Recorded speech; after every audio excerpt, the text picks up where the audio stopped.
कहानी वजूद की। ये एक श्रृंखला। वजूद एक ऐसा शब्द है जो अपने आप में एहसास करवाता है कि तुम कौन हो, तुम्हारी पहचान क्या है। ईश्वर जब किसी इंसान को बनाता है तो सभी को एक ही प्रकार की शक्तियां देता है। वो कोई भेदभाव नहीं करता, लेकिन हम में से कुछ लोग अपनी उसी नियति को मान लेते हैं कि मेरी नियति में ऐसा लिखा था, और कुछ लोग हम में से ऐसे होते हैं जो उस नियति को बदल डालते हैं। आप कौन से लोग हो, ये आपका वजूद तय करेगा। बहुत से बच्चों का एक शब्द मेरे सामने आता है।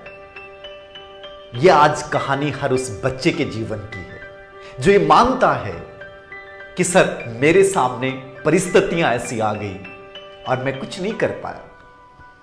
सर मेरे हालात ऐसे थे कि मैं झुक गया। सर उन्होंने मेरी जिंदगी बर्बाद कर दी। सर मेरे पास रोने के अलावा कुछ नहीं बचा। उन्होंने मेरे चेहरे पे थूक दिया और मैं बर्दाश्त कर गई। याद रखना इस चीज को। भगवान ने आपको इतनी अंतर शक्तियों से युक्त किया है, आप सोच नहीं सकते। ये आपको तय करना होगा कि आप बिना वजूद के जिंदगी जीते हैं या वजूद के साथ जिंदगी जीते हैं। ये कहानी हर उस शख्स की है जिसने अपने वजूद को सिद्ध किया है। एक ऐसा ही व्यक्ति जो गायकी का सपना लेके उतरता है, सपने से बहुत प्यार था और उसी सपने को लेकर पहुंच जाता है इंडियन आइडियल का एक शो अक्स, और वहां अपने दिल से किसी चीज को गाता है, लेकिन नियति को तो कुछ और मंजूर था। वहां मौजूद जज ने उस एक युवा गायकार को अस्वीकार कर दिया कि नहीं, हम आपको रिजेक्ट करते हैं, हमारी तरफ से ना है।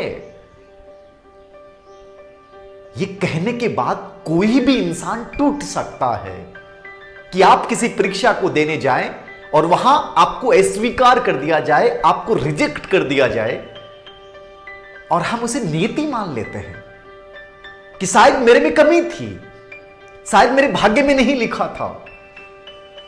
लेकिन वो इंसान ऐसा नहीं था।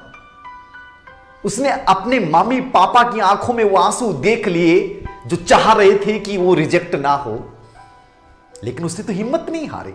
वो लौटता है, लेकिन हार की निराशा के साथ नहीं, एक जज्बे के साथ, एक जुनून के साथ, एक संकल्प के साथ कि फिर से लौटूंगा। और इतनी कड़ी मेहनत और जुनून के साथ मेहनत करता है कि आज वो लोगों के दिलों की आवाज बन चुका है। इनके वजूद को नकार दिया गया। वही इंसान 10 साल बाद में उसी इंडियन आइडल में पहुंच जाता है। किस रूप में? चीफ गेस्ट के रूप में।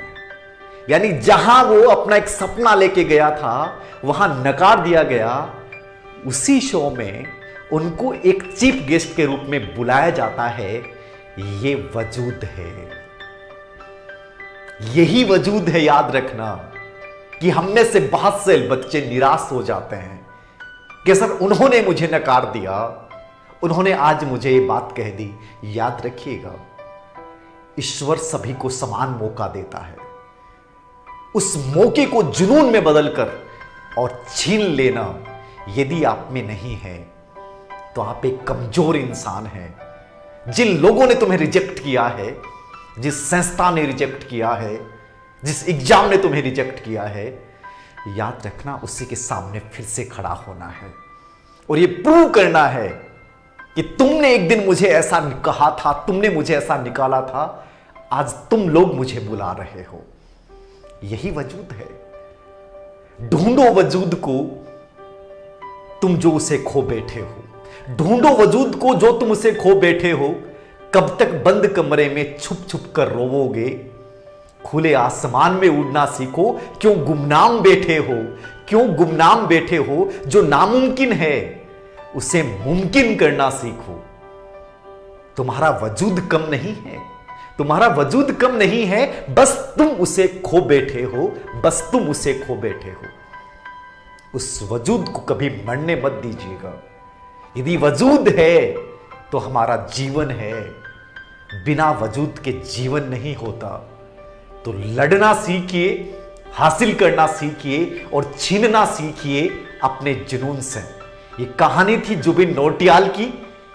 ऐसे ही बहुत सारी कहानियां जिन्होंने अपने वजूद को कई असफलताओं के बाद सिद्ध किया, इस श्रृंखला में मैं आप लोगों के सामने लेके आऊंगा।